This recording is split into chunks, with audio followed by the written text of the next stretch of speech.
Ibe byiza kuri mwese bakunzi ba isi mu ncamake reka mbasuhuzana nabahaye ikaze mu makuru agezweho muri aka kanya. Muri aya makuru ndagaruka nkubwira ku nkuru y'umusore mu karere ka Karongi wakubisese bikamuviramo urupfu. Umusore yabimenya nawe hagati yiyahuza ishuka yaho yararwariye mu bitaro. Naho mu karere ka Muhanga umugabo arakekwaho gusambanya umwana w'imyaka 14 amushukishije ibiraha. Umwana Uwakiniye Rayon afunzwe azira gusambanya umugore w'abandi. Aya makuru hamwe nandi ndagarukanya kuramburira mu kanya ntujye kure. Nge nitwa Abraham w'Imana naho iyi ni isi mu ncamake.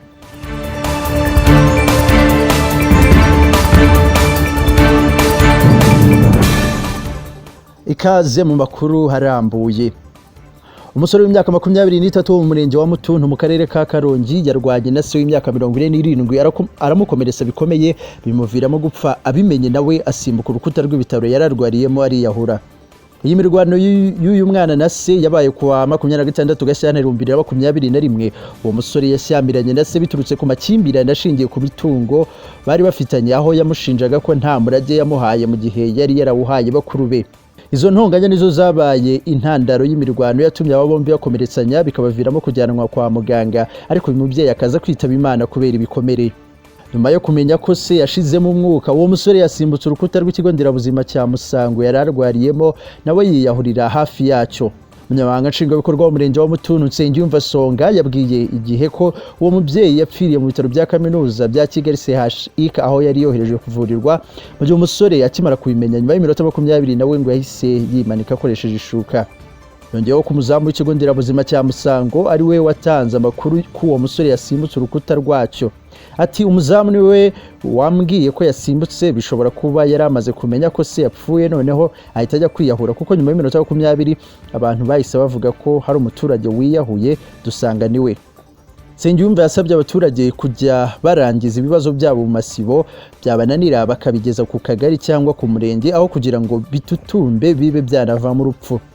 Umurambo w'uwo musore abakozi b'urwego rw'igihugu rw'ubugenzacyaha RIB bahise bawujyana mu bitaro bya Kibuye kugira ngo ukorerwe isuzumwa. Naho mu karere ka Muhanga umugabo utuye mu kagari ka Remera umurenge wa Nyamabuye muri ako karere ka Muhanga arakekwaho gusambanya umwana wigaga mu mashuri abanza amushukishije isambusa z'ibirayi bakunze kwita ibiraha. Amakuru aturuka mu murenge wa Nyamabuye avuga ko uyu muturage yakundaga gusambanya cyane uyu mwana no gushurashura mu bagore, cyane ko ntawe ngo bamarana kabiri. Umubyeyi w'uyu mwana Nyiramisago Marie Gorette yabwiye TV1 ko yari amaze iminsi afite amakuru y'uko uyu mugabo amusambanyiriza umwana. Nyuma yo kubimenya ngo nawe yahise ashakisha uburyo yazamurwa gitumo bari kumwe ndetse ngo aza kubigeraho. Umubyeyi yavuze ko ayo makuru yabwiwe n'umwana wari uturanye n'uwo mugabo wamubwiye ko umwana we ahora ajya kureba uwo mugabo akamuhibira hango. Yaje kumubaza nimba ayo mafaranga yo kujya kugura ibiraha ari wowe yayamuhaye, amubwira ko atayamuha. Ubwo ngo yamenye ko uwo mugabo amaze kumugirira umwana umugore. Uyu mwana nawe yemeje ko uyu mugabo yamusambagije inshuro irenze imwe. Ati tumenyana bwa mbere nari ngiye kwiga mu gitondo, yarampamagaye ngo ningenda mbwire, ndagenda kubera ko nta wundi muntu wari uhari, amfata ku ngufu. Arangije yahise akingura ndagenda ndiga ntawe nabibwiye. Ubwa kabiri arongera amfata ku ngufu ntawe nabibwiye. Umunyamabanga nshingwabikorwa w'umurenge wa Nyamabuye Gakwerere Eraste yabwiye igitangazamakuru igihe ko ayo makuru bamaze iminsi bayamenye, nabo bayamenye ndetse batangiye gukurikirana uyu mugabo.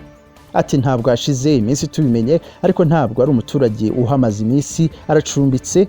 Ibyo akora ntabwo byari byamenyekana neza. Tumenye ko ashobora kuba asambanya umwana w'imyaka 14 urerwa na nyirakuru, dusanga asa nk'uwamenye amakuru yatorotse. Uyu mugabo aracyashakishwa n'inzego z'umutekano mu gihe umwana yatangiye gufashwa kugira ngo yitabweho n'abaganga. Mu yandi makuru kandi wahoze ari umukinnyi wa Rayon na Etincelle FC Uwimana Abdul uzwi nka Gakara afungiye kuri sitasiyo ya polisi ya Nyamirambo akurikiranyweho gusambanya umugore w'isezerano w'undi mugabo. Urwego rw'igihugu rw'ubugenzacyaha RIB rwemeye iby'aya makuru rubwira umunyamakuru wagiye ko Uwimana Abdul yatawe muri yombi kuwa mbere ndetse afungiye kuri sitasiyo y'Inyamirambo. Umuvugizi warwo Dr Murangira Bitieri yagize ati akurikiranyweho icyaha cyo gusambanya umugore w'abandi w'isezerano. Yafashwe ku itariki ya mbere z'uku kwezi yafungiye kuri sitasiyo y'Inyamirambo. Uwimana Abdul yafatiwe mu karere ka Nyarugenge umurenge wa Nyamiramba akagari ka Kivugizo mu mudugudu wa Mpano. Amakuru aturuka mu baturanyi avuga ko umugabo we ari we watabaje inzego z'umutekano. Ingingo y'136 y'igitabo cy'amategeko ahana ibyaha mu Rwanda iteganya ko umuntu wese washyingiwe ukorana imibonano mpuzabitsina n'uwo batashyingiranywe abakoze icyaha. Iyo abihamijwe n'urukiko ahanishwa igifungo kitari munsi y'amezi 6 ariko kitarenze umwaka umwe. Bivuga kandi ko gukurikirana icyaha cy'ubusambanyi bidashobora kuba hatareze uwahemukiwe mu bashyingiranywe ku buryo bwemewe n'amategeko. Muri icyo gihe hakurikiranwa uwarezwe n'uwakoranye icyaha nawe. Uwahemukiwe ashobora gusaba guhagarika ikurikirana ry'urubanza aho rwaba rugeze hose iyo yisubiyeho akareka ikirego cye. Icyakora iyo dosiye yarangije kuregerwa urukiko cyangwa gufatwaho icyemezo kwisubiraho ntibihagarika isuzumwa ry'urubanza cyangwa irangiza ryarwo. Umucamanza arabisuzuma akaba yabyemera cyangwa akabyanga akanasobanura impamvu. Iyo umucamanza yemeye ukwisuraho ko wahemukiwe, kureka urubanza cyangwa irangiza ryarwo bigira ingaruka no kuwakoranye icyaha n'uregwa. Soreza amakuru yacu mu karere ka Rubavu aho bamwe mu baturage bo mu murenge wa Rugerero akagari ka Rugerero umudugudu wa Kabarora bavuze ko bahangayikishijwe n'abantu batazi barara batera amabuye. Uretse kuba bahangayikishijwe n'umutekano ngo ibi bibangiriza n'inzu kuko ayo mabuye aterwa ngo amene ibirahuri by'amadirishya akabasanga aho baryama. Abo baturage bavuze ko ijoro ryose bataryama kuko baba biteguye urupfu kubera ubwinshi bw'amabuye aterwa ku nzu zabo akangiza ibirahuri. Kamba Judith yavuze ko hashize ibyumweru 2 we n'umuryango we bataryama bisanzuye kubera amabuye batera ku nzu umunsi ku munsi, asaba ubuyobozi kubatabara. Bikari byanemejwe n'uwitwa Habimana Samuel wavuze ko ibibaba hatari ubujura ahubwo ari urugomo kuko biba buri munsi kandi ku masaha amwe. Umunyamabanga nshingwabikorwa w'umurenge wa Rugerero Nkurunziza Faustin yavuze ko ku bufatanye n'inzego z'umutekano bari gukurikirana iki kibazo ngo hari n'abafashwe bagomba gukorwaho iperereza. Ati abaturage baratabaje twarabatabaye hamwe na polisi na RIB hamwe n'ubuyobozi dukurikirana amakuru haza kugaragara ko aho byabereye hari ingwe ebyiri zisanzwe zifite amakimbirane. Mu bushishozi twabashyikirije urwego rw'igihugu rw'ubugenzacyaha kuri sitasiyo ya Rugerero kugira ngo bakore iperereza bamenye ukuri n'ababiri inyuma bagaragare. Abo bantu batazwi batera amabuye mu ngo z'abaturage bibasira ingo 7 z'abaturage bo mu mudugudu wa Kabarora, nubwo abayobozi bavuga ko hari imiryango 2 ifitanye amakimbirane. Aba baturage bavuga ko ntaho bahuriye n'amakimbirane kuko bituma umudugudu wose urara udasiziriye. Hakunzwe kuvugwa agatsiko gakora ibikorwa by'urugomo kita abuzukuru ba shitani mu murenge wa Gisenyi.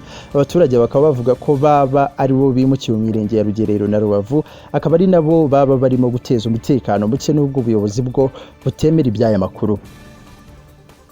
Nagushimiye cyane ko wari unkurikiye muri aya makuru. Ni amakuru akugeraho binyuze kuri chaîne ya isi mu ncamake.